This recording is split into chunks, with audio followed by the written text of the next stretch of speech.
Hola con todos, bienvenidos a nuestro podcast. En el día de hoy hablaremos acerca de cómo los jóvenes utilizan las militancias y la politización a través de las redes sociales. Estamos ante una nueva generación de activistas. Estamos hoy con Andrés Ortiz Lemus, un investigador y escritor. Andrés, un gusto tenerte con nosotros. ¿Podrías, por favor, introducirte un poco? Bueno, soy Andrés Ortiz y soy docente de la Universidad Central y también colaboro en la UDLA en el área de la maestría en comunicación política. Listo. Andrés, es un gusto y un honor tenerte aquí. Me gustaría comenzar preguntándote, ¿cómo percibes actualmente la relación entre la juventud y la política? Además de esto, ¿cree usted que hay un interés o una nueva forma de participación? A ver, los jóvenes en este momento tienen varios elementos de politización dependiendo del contexto. Hay estudios, por ejemplo, en Europa que dicen que los jóvenes han disminuido su participación en la política tradicional. ¿Cómo miden esto? Estoy hablando de Europa. A través del nivel de ausentismo que tienen las elecciones. Generalmente en los países democráticos la votación es voluntaria, no es que te obligan a votar. Entonces ahí miden la votación tradicional, la votación en la política tradicional y la vinculación de los jóvenes a la política tradicional. ¿A qué me refiero con política tradicional? Partido político, instituciones. En Europa ha bajado entre los jóvenes esto, ¿ya? En Latinoamérica se ve un fenómeno heterogéneo dependiendo de los países, pero que a veces puede ser parecido. Estamos hablando de que en Europa muchos países tienen presencias muy bajas de jóvenes. Los países que más jóvenes tienen en Europa son España y Rusia, y aún así son países que tienen una población bastante baja de jóvenes. En cambio, en Ecuador, por ejemplo, la población de jóvenes ronda por el 60%, es diferente. Aquí hay más jóvenes, por lo tanto, es imposible que estén excluidos de la política tradicional. Hay muchos jóvenes metidos en política tradicional, pero por una naturaleza demográfica del país. Ya, empezando por ahí. Ahora, un fenómeno que sí es parecido en todo el mundo es un nuevo repertorio de lo que se entiende como política. La política tradicional no es la única manera de hacer política entre los jóvenes. Hay formas no tradicionales de hacer política y en eso ha habido una exacerbación del trabajo de los jóvenes. Militancias en clivajes no comunes, por ejemplo, no necesariamente en temas de clase o temas económicos, temas ambientales, temas identitarios, temas culturales. Ahí ha habido un gran aporte de los jóvenes. Ahora, en Europa esto se ve muy fragmentado. Son los jóvenes los que se meten en estos nuevos repertorios de manera más intensa que los, llamémosles viejos, los que tienen más de 30 años. En cambio, en Latinoamérica, por un tema demográfico, como hay tantos jóvenes, están metidos en ambos espacios, pero también ha habido esta efervescencia de los nuevos escenarios de la política no tradicional. Ya te dije, ¿no? El tema de las militancias ambientales, temas de género, temas culturales. ¿Ya? Entonces, es bastante fuerte la manera como se han metido los jóvenes en política. Y en cuanto a las nuevas militancias digitales, sí, se ha cumplido el sueño de autores. O sea, es tedioso no estar mencionando los nombres. Ya por inercia mencionemos uno de estos nombres que es Habermas, ¿no? Que decía que la democracia será plena cuando tengamos un contexto comunicativo, ¿no? O sea, comunicativo general, se refiere a que la gente puede hablar de política fuera de las instituciones políticas, fuera de la estructura política, que es como una maquinaria, lo que se conoce como el mundo de la vida, lo lingüístico, lo que no es institucional. Y están bastante metidos ahí por las redes sociales. Ahora, una persona que puede tener visibilidad en una cuenta de TikTok o en otras plataformas que nosotros viejos ya no conocemos, los jóvenes conocerán plataformas aparte de TikTok que sean muy masivas y muy virales y son difíciles de teorizar, o Twitter o otras plataformas políticas, hacen que una persona que tenga muchos seguidores tenga mucho impacto político. Se ha llegado a dar casos de sentencias, de cortes, incluso cortes constitucionales, muy influenciadas por la participación en las redes sociales, y en eso los jóvenes son más dinámicos. Sale un libro sobre la participación de la política en Twitter, por ejemplo, sale en el 2023, un año en el que Twitter ya no tiene la misma consistencia política que tenía en el 2019. Ya sacan el libro sobre la consistencia política de TikTok en el 2025, un año en el que ya empiezan a aparecer nuevas maneras de comunicarse entre los jóvenes y en redes. O sea, eso es una cosa tan dinámica y que solo los jóvenes pueden estar metidos ahí. O sea, realmente la figura del experto, el experto político, el experto en comunicación política tradicional, no puede correr tan rápido como corren los jóvenes, por esa misma característica de ellos de vincularse en redes, de estar conversando, de estar metidos en temas que son llamativos.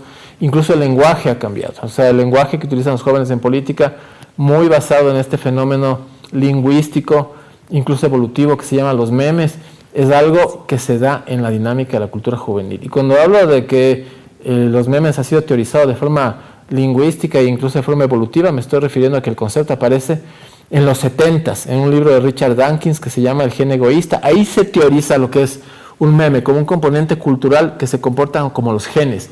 El meme más fuerte sobrevive igual que el gen más fuerte sobrevive. Y eso es cosa de jóvenes, porque las personas mayores de 30 años tienen un lenguaje más tradicional, menos dinámico, y por eso es que la manera en que los jóvenes hacen política ha sido tan influyente. Ahora, aquí vamos con el lado oscuro de eso. Eso se puede manipular. O sea, un político astuto que entiende cómo funciona la cosa puede manipular a los jóvenes. Tú te das cuenta de los grupos juveniles más famosos de la historia, Menudo, los chicos del barrio, ¿no?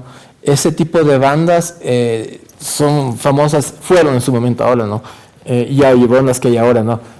Efervescentes entre los jóvenes, pero quienes manejan eso son los productores, ¿entiendes? Igual es en la política. Un comunicador político astuto puede utilizar esas tendencias, esas modas, esos memes, esos nuevos lenguajes también para manipular a los jóvenes. Entonces hay que tener mucho cuidado con el político que es muy dinámico y hace mucho esfuerzo por complacer esa nueva demanda comunicativa, porque también puede haber manipulación. Y ese mismo Habermas decía que la política, como puede ser comunicativa, puede ser manipulativa. Y las redes sociales como herramienta de comunicación política tienen esos dos lados, el de la liberalización y democratización de la opinión y también el lado de la manipulación. Sí, listo. Como usted acaba de nombrar, de hecho, pudimos ver un ejemplo en la campaña que hizo Daniel Noboa y Luisa González. De hecho, ellos utilizaron varios de los elementos que, bueno, nosotros los jóvenes estamos más atentos, como fueron, por ejemplo, los Noboas de cartón.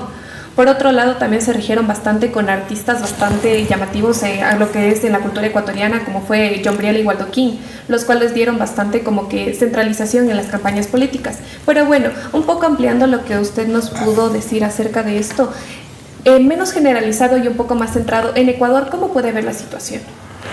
A ver, Ecuador es un país de una población joven, es un país que ha entrado a un bipartidismo, pero no porque ahora tengamos una división de bipartidismo en la Asamblea, no solo por eso, sino que en la región tiene siempre la tendencia, casi desde los últimos 20 años, de una figura del socialismo del siglo XXI y una opción liberal democrática. Y eso siempre genera esta nueva dicotomía y este nuevo clivaje.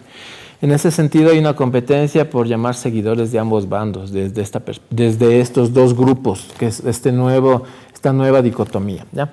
En ese sentido, probablemente muchos de los elementos de la comunicación política de Noboa lograron conectar con los jóvenes, porque Noboa en sí mismo es alguien joven. Yo me metí al Instagram de la Lavinia más por novelero, ¿no? Entonces, vamos a ver qué pasa con la Lavinia. Y ahí me di cuenta de un mundo que yo no conocía. Como analista político no conocía ese mundo. Y ahí entendí muchas cosas. Mientras se discutía y había esta pelea, ¿no?, entre propuestas políticas, detenías a Lavinia Barbonesi en Esmeraldas, pagándole operaciones a niños con la viola leporina, y estaba una persona que ha trabajado mucho en estos territorios, que es la mamá de Daniel Noboa. Entonces tienes Anabela Sin. Entonces tuvo un impacto enorme entre los jóvenes, cómo se movían ellos. Y cuando ves el resultado electoral, ves que en Esmeraldas la brecha enorme que existía entre ambos candidatos se redujo significativamente, o sea, mucho se redujo. Porque ese trabajo que se realizó ahí impactó mucho en esos espacios. Y los jóvenes ven eso, que es el principal usuario de este tipo de redes. Y además el principal usuario de este tipo de comunicación, y además el porcentaje tan alto electoral que tiene el Ecuador, que son los jóvenes. Eso se reflejó. No es tan cierto eso de que ya votaron los viejitos y que por eso se salvó la campaña de Noboa. Eso es muy relativo. Más bien es el voto joven. El voto joven que no necesariamente está en los extremos de la dicotomización política. Si tú analizas los datos del Latino Barómetro, que ya tienes incluso datos hasta el 2024, te das cuenta que Ecuador y la mayoría de la región está en el centro, no está en estos clivajes. ¿Qué trataron de hacer con las redes sociales gente como Lavinia darle una imagen juvenil sacada de las discusiones políticas tradicionales, de la pelea rápida, que atrajo mucho a la generación joven. Otro elemento es la figura de Noboa en sí mismo. Noboa refleja lo que un joven, y esto suena muy superficial, verás, pero que suene muy superficial no significa que no sea efectivo. Noboa refleja lo que un joven quisiera llegar a ser, o sea, es un tipo que maneja un auto de lujo, que sale en el Instagram con la viña, que viaja, que es exitoso, que tiene mucho poder económico. Eso puede sonar superficial, pero eso refleja ciertos intereses en los proyectos de vida de los jóvenes, ¿no? O sea, los jóvenes quieren moverse, quieren tener procesos de movilidad social, prosperar. Esa es la imagen que movió Noboa. En cambio, Luisa es la persona que trata de subirse al tren de la juventud y de las redes, que no necesariamente salir bailando el joven profesor de amor funciona para una señora de esa edad en ese lenguaje. Hubiera funcionado mejor que no trate de forzar tanto esa narrativa de las redes desde esa perspectiva. Entonces no le salió tan bien. Y otra cosa que también definió la vaina es que efectivamente también se habla de política. O sea, no es solo imagen, no es que se les puede menospreciar a los jóvenes diciendo que es solo imagen la discusión joven. La discusión que nosotros tenemos en red entre los jóvenes son discusiones de ideas. Entonces, si salen unos asambleístas del movimiento de Luisa y dicen que van a hacer el ecuadólar, y después, y lo dicen ellas, y si sale un artículo del candidato vicepresidencial sobre cómo desdolarizar, y si sale la misma candidata diciendo que va a generar gestores de paz, que todos saben que son grupos de choque, por ejemplo, que ha habido en otros países para controlar a los disidentes políticos, y eso se viraliza, por más que baile la coreografía que quiera, la idea ya está ahí. Entonces, la otra cosa es no menospreciar, no porque el medio desde el que se genera la comunicación es llamativo, es colorido, no por eso significa que los jóvenes no ven las ideas y no escuchan lo que dice el candidato. Y en eso hubo errores de las propuestas políticas y aciertos de la otra, que lograron inclinar la balanza electoral. Perfecto, Andrés. En su novela El Evangelio según Ruth, plantea una figura mesiánica femenina rechazada por el poder religioso. En este caso, podríamos hacer un paralelo con cómo los discursos políticos en los jóvenes, especialmente de minorías, son deslegitimados hoy en día. No, esa novela es mitología, digamos, es literatura, ¿no? Y es un juego de saber qué hubiera pasado, si es lo que se conoce como la literatura contrafactual. ¿Qué hubiera pasado si hubieran ganado los japoneses la guerra? ¿Qué hubiera pasado si no hubiera caído el muro de Berlín? ¿Qué hubiera pasado si el Mesías hubiera sido mujer? Seguramente hubieran pasado cosas que hubieran trastocado incluso el universo, ¿no? De eso se trata, pero eso es ficción. En ningún momento es militancia política ni tampoco un intento de generar una propuesta religiosa. El discurso de los jóvenes no es rechazado en Latinoamérica. Los jóvenes no solo que son el escenario que todos los políticos quieren captar, y todos los políticos quieren disfrazarse de jóvenes, incluso cuando no son jóvenes, más bien. Más bien, la juventud es como un botín político. Y de hecho tienes muchas propuestas jóvenes que han logrado alcanzar mucha influencia política. ¿Cuál es el error del movimiento político de Luisa González? Que ese movimiento político, Revolución Ciudadana, tenía todo para quedarse en el poder y seguir ganando elecciones, y hubiera podido tener éxito electoral 2017, 2023 y muy probablemente 2025. Y entonces, ¿qué pasó? Que se rechazó a los jóvenes. Hubo muchos cuadros que podían tener posibilidades de influencia política a los que se les rechaza para tener la figura del caudillo. Entonces, el viejo que quiere quedarse eternamente establecido en el poder, o la élite de viejos que quieren estar establecidos ahí, casi como en la figura de Porfirio Díaz en México, ¿no? El señor que estuvo más de 30 años en el poder y no quería soltar el poder. Ya esa es la imagen que está dando el caudillo de la Revolución Ciudadana, no dejarle respirar a la militancia joven.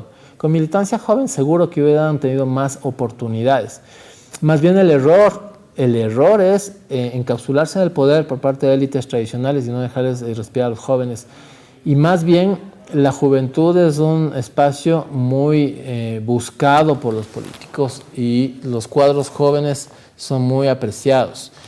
Ahora, lo que sí podría tener cierto debate son la profundidad o superficialidad de los discursos en los que a veces los jóvenes pueden estar metidos. La mayoría de cosas que tienen los jóvenes son virtudes, o sea, prácticamente todo lo que es juventud es una virtud, pero hay cosas que siempre son más débiles que otras, y una de esas es que la falta de experiencia de los jóvenes puede hacer que puedan ser manipulados también. Entonces, hay discursos que buscan manipular a los jóvenes, y eso es lo que hay que tener más cuidado que los jóvenes en sí mismos, sino hasta qué punto puede tener profundidad una militancia de los jóvenes, que tiene que ser profunda. Eso es. Listo, en conclusión, los jóvenes tienen bastante protagonismo dentro de las militancias y la politización actualmente gracias a los medios de proliferación donde ellos pueden ser bastante activos. Muchas gracias, Andrés, por tu intervención y por ampliar nuestros conocimientos. Nos vemos en la próxima. Gracias. ¿Ya? Gracias, Andrés. Muchas gracias. Gracias.